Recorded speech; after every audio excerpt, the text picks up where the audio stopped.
Straight talk from Israel. You're listening to Israel News Talk Radio.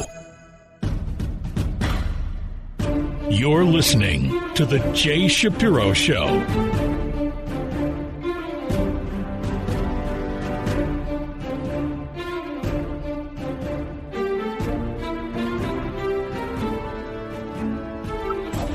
Hello again, this is Jay Shapiro. Thanks for listening. This week I'm going to touch upon a number of topics that I think should be of interest to listeners. Because of time limitations, I can't give them the coverage and the justice that they really require, but I think they are important enough to be covered even minimally.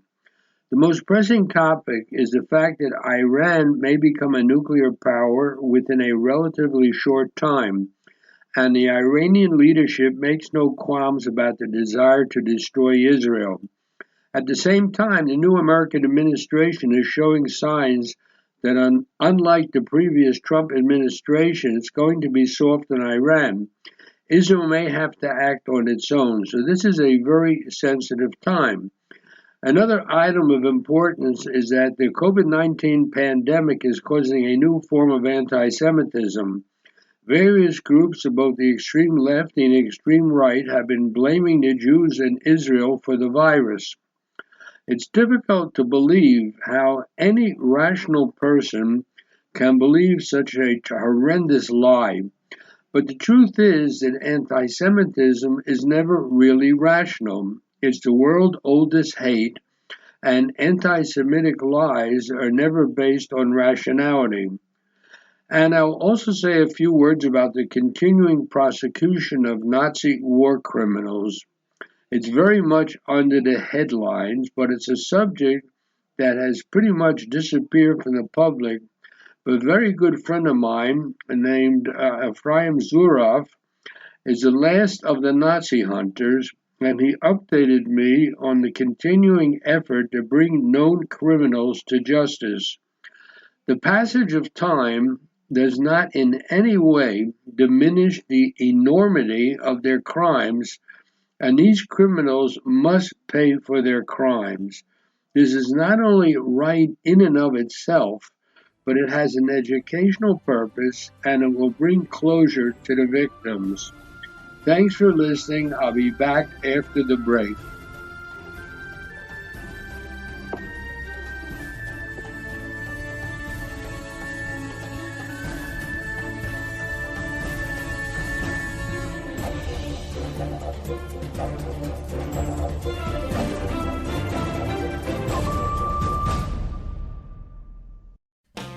How did a nice Jewish girl from Delaware end up living in Israel? Shalom, I'm Natalie Sapinski. Join me on my show, Returning Home. Meet different people who have moved to Israel. Hear their personal stories, their highs, their lows, and everything in between. Each week, we talk to experts on immigration and the process of moving to Israel. Listen to Returning Home every Thursday, only on Israel News Talk Radio. You're listening to The Jay Shapiro Show.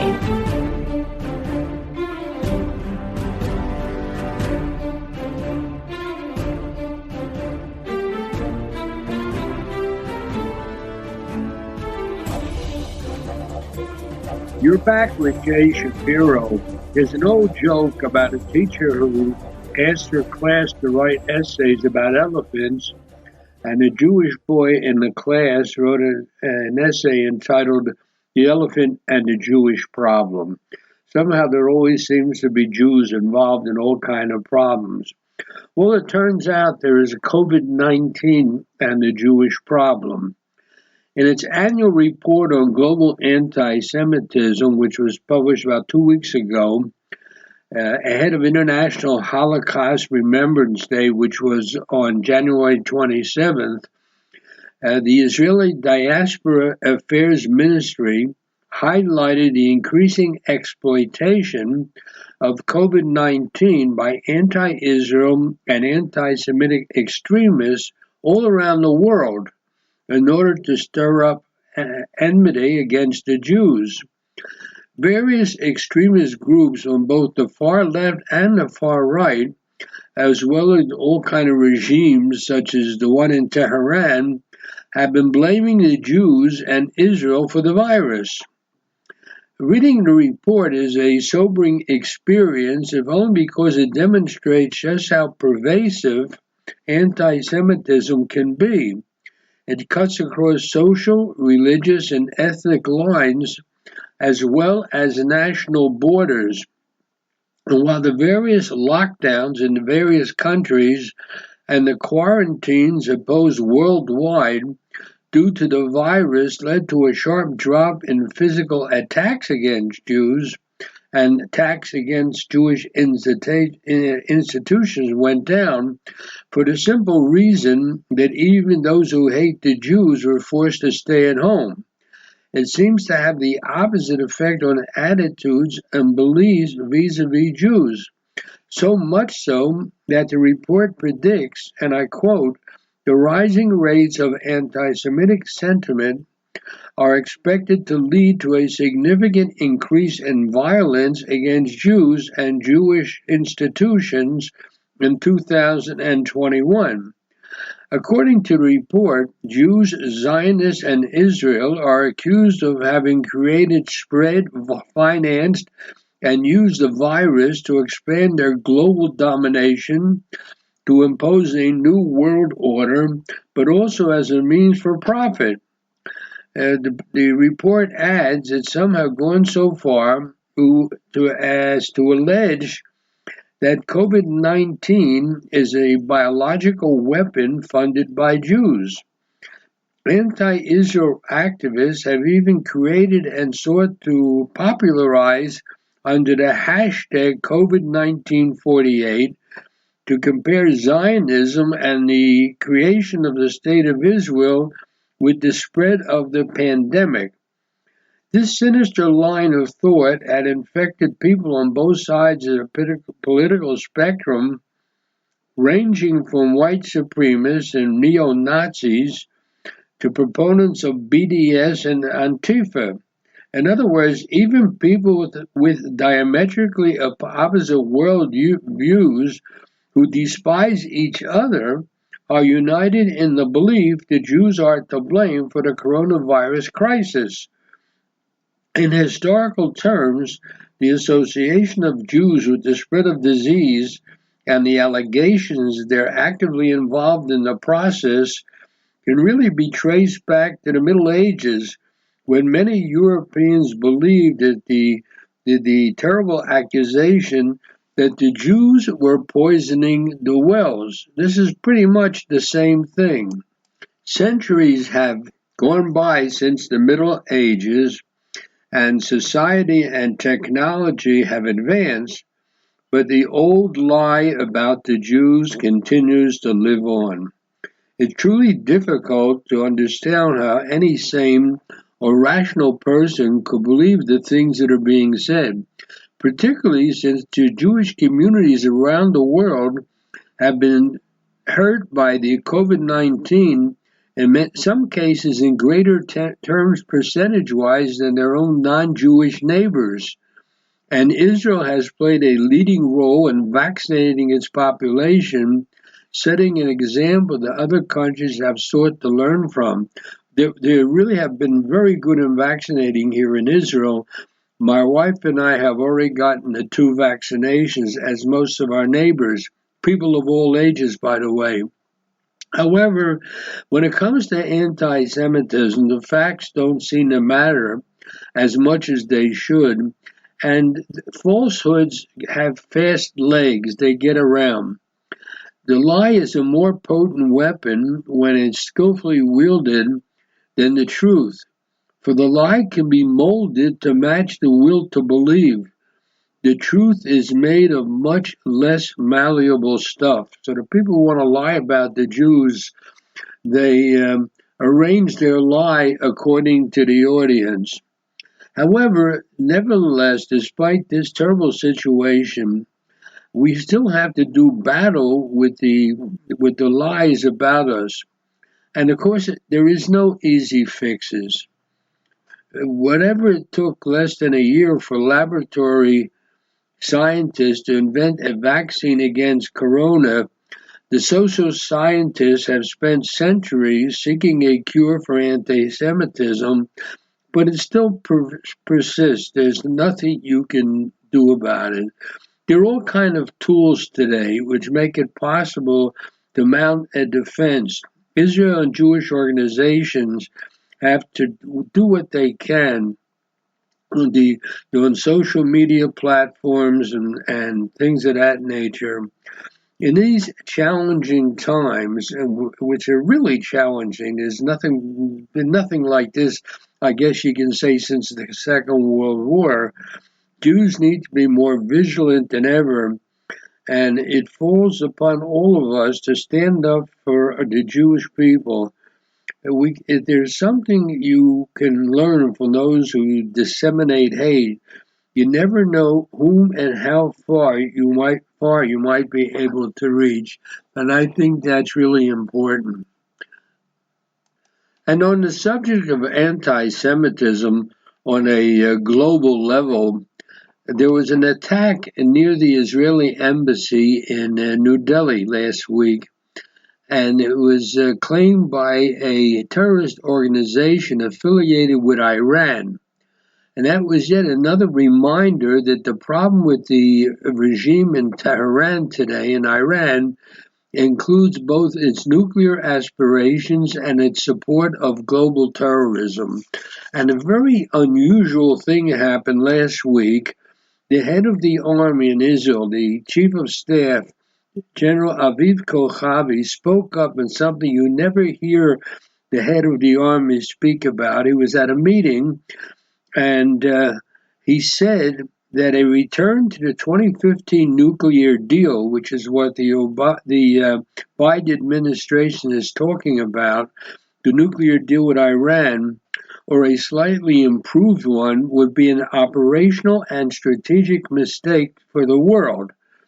The head of our army here spoke at the Institute for National Security Studies. They had an annual conference, and Kochavi also said he had ordered a revamping of operational plans to strike Iran's nuclear program, but whether and when to use these plans was a decision for the political level here in Israel. In other words, Israel, if the American administration, the Biden administration, is not going to get tough with the administration in Iran, and we here in Israel are the closest target, and the Ayatollahs keep saying that they're going to destroy Israel, then Israel may have to act alone.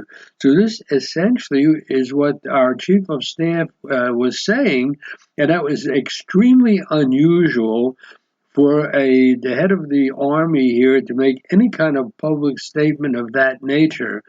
So the very fact that he made this statement means that, of course, that he did it with the permission of the prime minister. So it shows how serious it is that Israel may have to act alone. The thing that is sort of comforting about it is that those Arab and Muslim nations with which Israel has made peace treaties in the last year under the Trump administration are just as worried about Iran as we are. So there's a very good possibility that if Israel acts alone, and according to the head of our army, Israel is planning to do so if it has to, there's a very good possibility that those nations, the Muslim nations with whom we have made peace treaties, will be supportive of what we do, because they are just as worried about Iran as we are. So Iran is developing advanced centrifuges, and it's enriching uranium.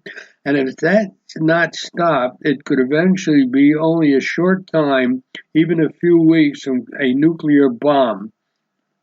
And the truth of the matter is that the deal they have now would allow them to break out the nuclear weapons in 2030, when the agreement expires.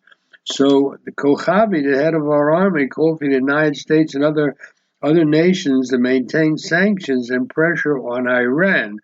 So it's hard to know what will happen, but obviously, with the new administration in Washington, which is speaking about dealing with Iran in a way that will allow them to continue their plans, is something we have to worry about.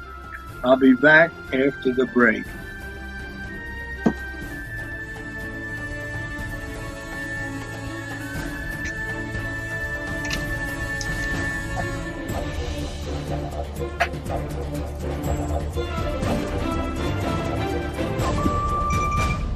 Shalom, everybody. Making a difference often takes just one moment and one person at a time. I am Orly Benny Davis, your show host on Israel News Talk Radios from Jerusalem with love. You'll be hearing people talking about politics, religion, social issues, and making a better tomorrow. Join me, Orly Benny Davis, for God and Country. From Jerusalem with love. Wednesdays on Israel News Talk Radio. You're listening to The Jay Shapiro Show.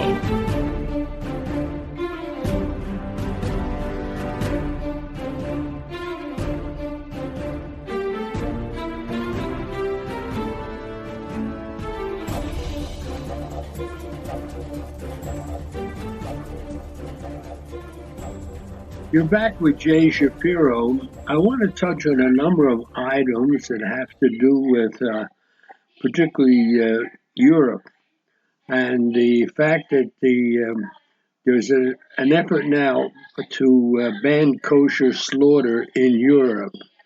The European Union Court of Justice upheld a ban on kosher and halal slaughter in Belgium. Halal slaughter is what the Muslims do.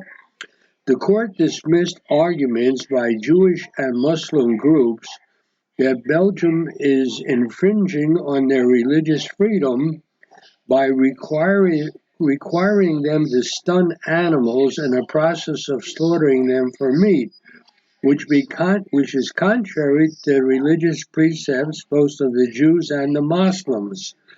The ruling set a precedent that could lead to more European Union member states passing laws against shechita, Jewish ritual slaughter, as well as halal, the Muslim slaughter. Netanyahu, our prime minister, sent a letter to the leaders of France, Germany, Italy, Poland, Hungary, Spain, Portugal, Ireland, and Finland, as well as to the presidents of the European Commission and the European Council. He wrote a letter in which he said the leaders and institutions of European Jewry have expressed their shock at this decision and its harmful effect on the viability of Jewish life in the European Union. As the government of Israel, we stand for religious freedom for all. Jews around the world should be able to live their full Jewish lives wherever they choose to reside. Now, it turns out that the fight against the prohibition of kosher slaughter for Jews in Europe requires a broad government effort.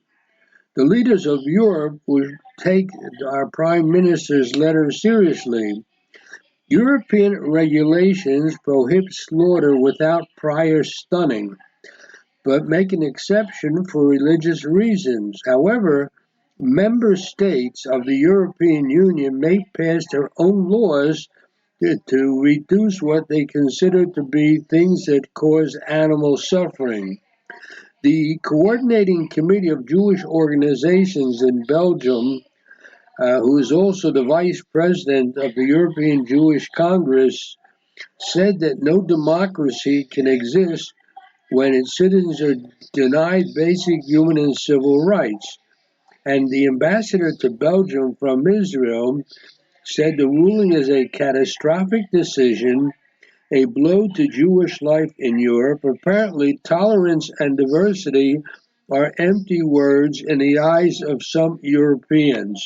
That's what our ambassador said. Pretty strong words. So I want to keep an eye on this issue now. and see what happens, and I'll keep the listeners informed. The next item that I wish to speak about is you can say that it's related to the previous one. I have a friend named Ephraim Zuroff, and he's the Simon Wiesenthal chief Nazi hunter and director of its Israel office for Eastern European affairs. And he noted that of all the Holocaust-related issues that are important to deal with, only one is definitely limited, believe it or not. It's fair to predict that the history of the annihilation of European Jewry and its analyses are likely to continue for many years to come, and the days that we set aside to commemorate the tragedy and its implication will likely remain important dates on the Jewish calendar for many years, if not forever. The same is also true of education about its lessons and their ramifications. Even restitution can and will continue even after the demise of all the survivors. The only issue that will be completely ended in the near future is the issue of justice. This is an important point. When there are no longer any perpetrators alive and healthy enough to stand trial, the book will be closed on one of the most important responses by the civilized world to the horrors of the Holocaust. One of the most surprising things about the efforts to bring Nazi war criminals to justice is that 80 years after the start of the systematic annihilation of European Jewry, which began in late June 1941, that happened with the invasion of the Soviet Union and the mass shooting operations of what were called Einsatzgruppen, mobile killing units. Nazi war criminals are still being prosecuted if they can be found. Not everywhere that they're living, but at least in 3 places they're being prosecuted: Germany, the United States, and Canada. This is first and foremost a result of the extension of life expectancy, but also because still a degree of political will in those 3 countries, Canada, the United States, and Germany, to continue prosecution of these killers. There are, however, significant differences in several respects which have to be noted between the way these 3 countries relate to prosecution. Of the 3, only Germany tries suspected Nazis on criminal charges. Both the United States and Canada tried them for immigration and naturalization violations, which are essentially civil offenses.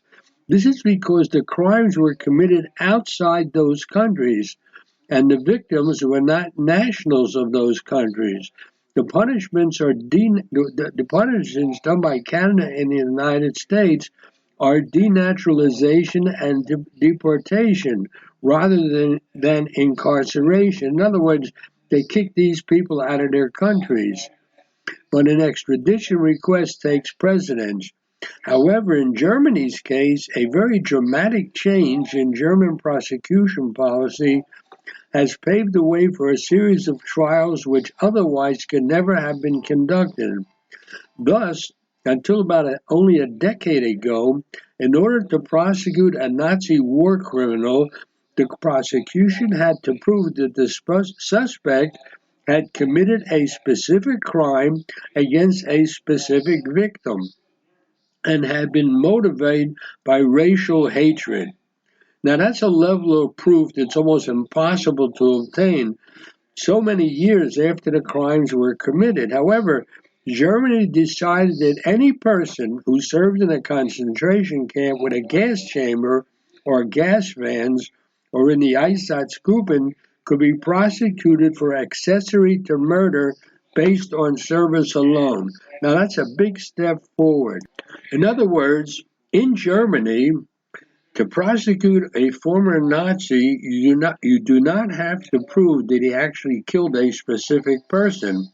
All you have to prove is that he worked in a concentration camp that had a gas chamber or gas fans or in the killer groups. So that's only about a decade ago that Germany instituted these new rules. Over the years since the Holocaust, trials have played a major role in educating the public about the horrific crimes committed by the Third Reich and also by the local collaborators, particularly in Eastern European countries.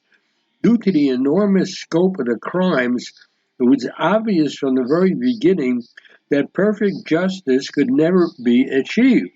The contemporary efforts to hold lower-level accomplices accountable may seem of little value to some observers, but they continue to serve the important purposes of educating the public about the crimes, demonstrating the importance of the rule of law, and affording a measure of closure to the nations and to the individual families and to the communities that were victimized by the Nazis. So the bottom line here is there are three countries that still do something about these Nazi criminals who managed to get into those countries. But Germany, I don't know why, perhaps because of a bad conscience, has no longer have to prove that a particular person did a particular injustice or a murder of another particular individual. Right now, all they have to do is prove they served in a death camp or in one of these killer squads, and that person can be tried. And that is something that is definitely limited. It is limited to the lifetime of these killers and these accomplices, and also to whether or not they can stand trial. I mean, if somebody's senile, he's not going to stand trial. So what's happening is that my friend Ephraim Zurov, who keeps me informed about what he's doing, is essentially in a race against time to find these Nazi killers, many of whom are in Canada or in the United States or other countries in Europe. So he is in a struggle against time to see that justice occurs. And it's not only a question of justice, it's also a question of making these things known for the newer generations. There are a lot of people, we ask young people today, and I noticed in particular by what's being said in the United States, that you ask people about things that happened at the time of the Second War, and there's tremendous ignorance among the youth. The idea is to keep these things alive because they're important and they're educational. I'll be back after the break.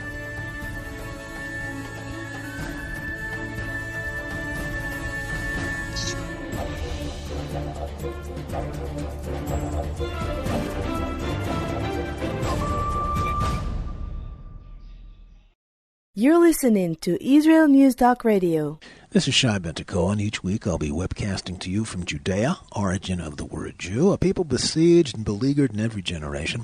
Nazi Germany is but a memory, but in its place the world invented the phantom Palestinians as this generation's internationally authorized Jew killers.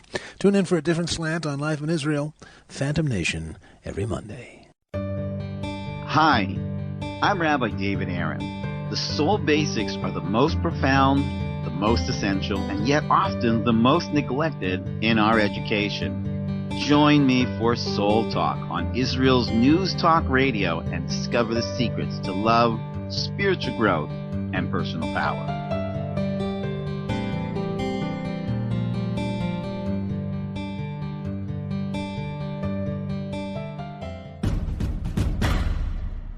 You're listening to The Jay Shapiro Show.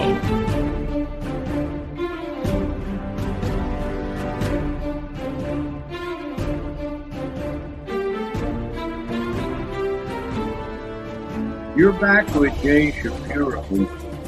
About a week and a half or 2 weeks ago, the head of the Israeli Armed Forces, Lieutenant General Aviv Kochavi, spoke at a public meeting, and he discussed the fact that Iran may become shortly a nuclear power, and Israel will have to do something about it.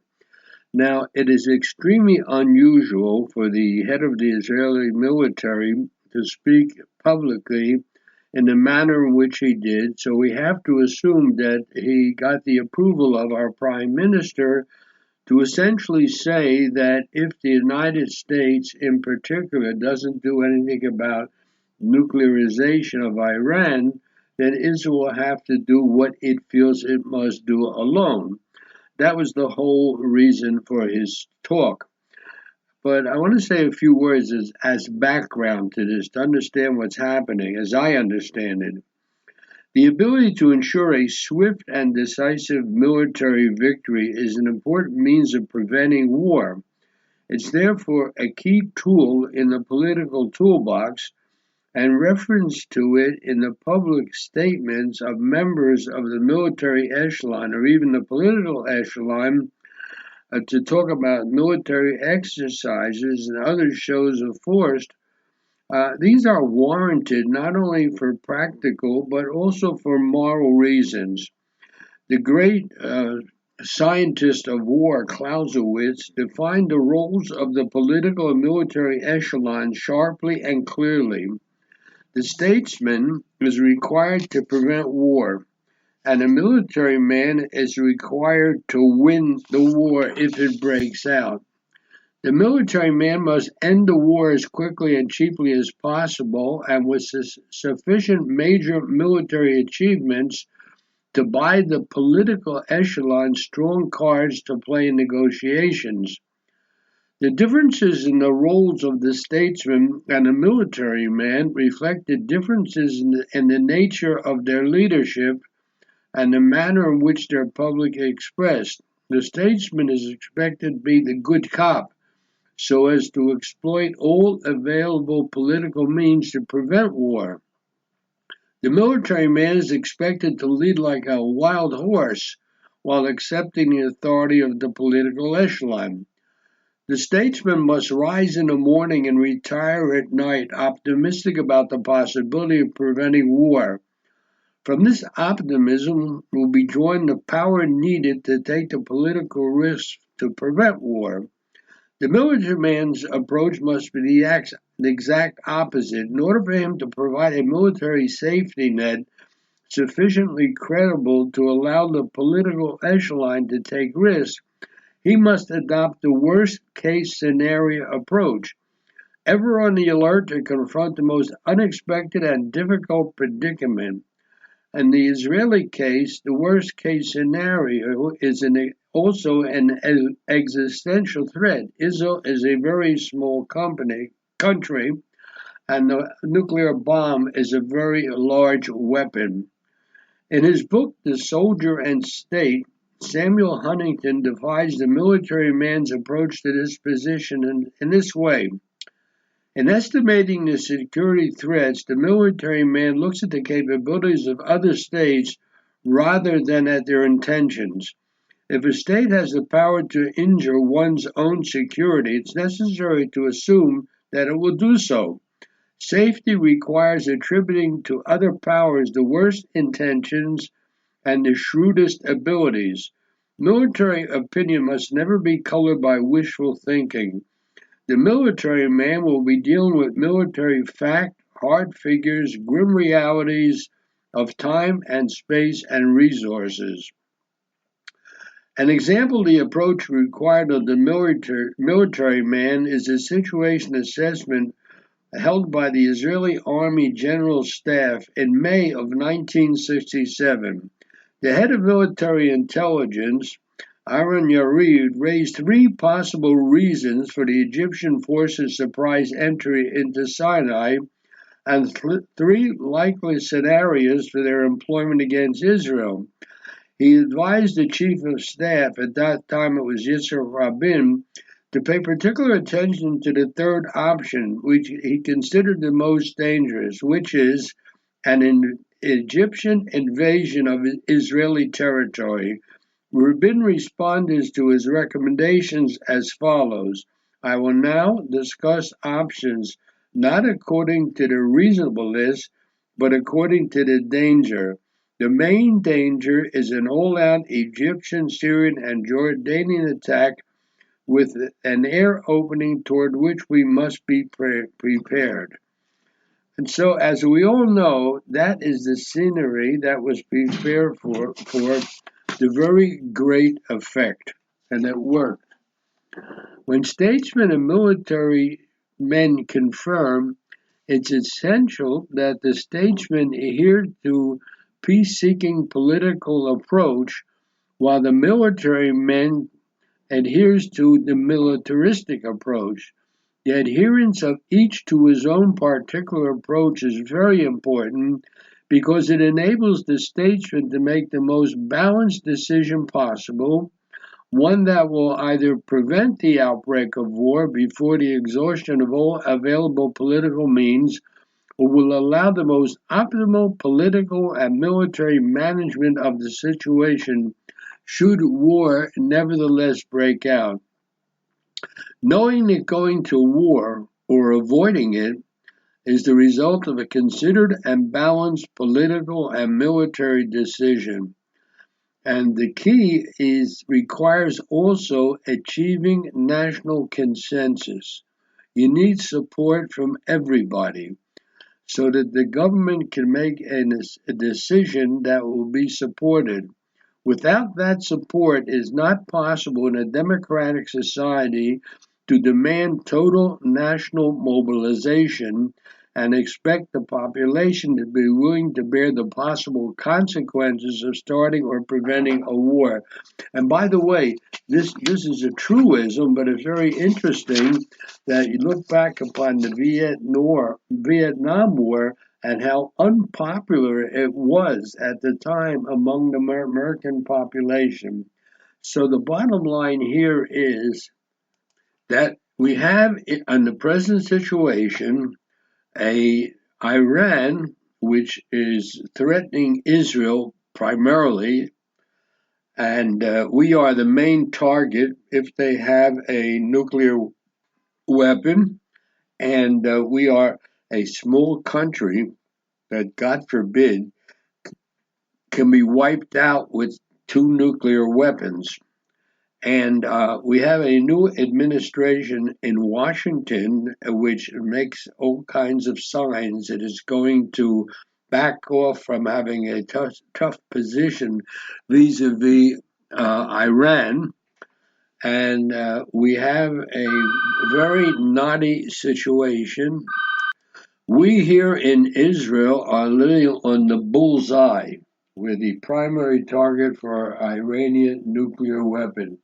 That is something that is item 1, let's say. Item 2 is we have an American administration which so far we don't know what they're going to do, but the signs are that they're going to be soft on Iran. For example, they're going, perhaps, according to some words we hear from Washington, they're going to back off from the treaty that was made in order to keep Iran from becoming a nuclear power. And we have neighbors of ours, Muslim countries, that are just as much afraid of the actions of Iran as we are. And this, by the way, could be one of the reasons why several of these countries have made peace treaties with Israel within the last year. So and we have an interesting situation where the head of the army here, Lieutenant General Avi Kochavi, spoke out for the first time publicly, something that the military men here in Israel never do, about having to go it alone if we have to, if we're not supported by the American administration, and seeing to it that Iran is not going to cause trouble to Israel. So it is an extremely tight situation. I guess you could even say it's a nerve-wracking situation. We continue our lives as best we can. At the same time, the big thing that's that's occupying everybody's mind is the virus. And so if you look outside of the area of the virus and we see an Iran that's threatening, it is a very, very difficult time. There's no two ways about it. And hopefully our administration, based upon what the Lieutenant General said, is ready to take action alone if we are not going to be supported by the new American administration. So this requires some very clever diplomatic handling of this situation. America is our closest and best friend, and you don't want to do anything to upset them. But and the new administration, we don't know exactly what direction they're going to take. So it is an extremely sensitive time, and we can only hope that our diplomatic level of the state of Israel is clever enough to know how to handle the situation, in particular if we are going to act alone with no choice against Iran. Until next time, Jay Shapiro signing off.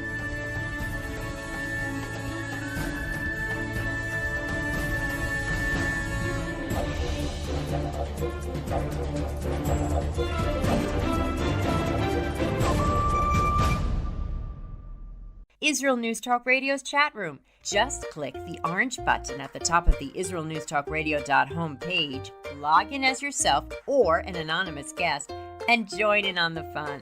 You'll meet other listeners from all over the world who listen to Israel News Talk Radio, and you can make new friends.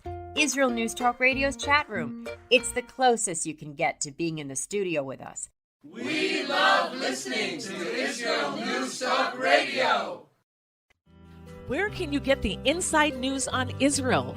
At Israel News Talk Radio, we're dedicated to sharing Israel's inside story with the world by providing our listeners with news on Israeli politics, current affairs, and Israeli Jewish culture. The Israel News Talk Radio homepage also provides you, the listener, with useful information at your fingertips, with scrolling news headlines, weather, currency exchange, Shabbat candlelighting times, and so much more. Our radio programming is always accessible and on demand. We operate absolutely free of charge for everyone, everywhere. If you love what we do, partner with us now by becoming an Israel News Talk Radio supporter. With your support, you'll be inscribed on our Israel News Talk Radio Wall of Fame. There's nothing like us in the world. Be part of something great. Israel News Talk Radio. Straight talk from Israel. If you love Israel News Talk Radio, then you'll love our Facebook page. We keep you up to date on what's happening in Israel, plus little surprise treasures that we don't share on the radio. Go now to follow us on Facebook. Just look for the Israel News Talk Radio Facebook page, and don't forget to subscribe and follow us by clicking on the like button. We post great stuff there that you'll want to share. Israel News Talk Radio on Facebook and Israel News Radio on Twitter. News, opinion, and more. You're listening to Israel News Talk Radio.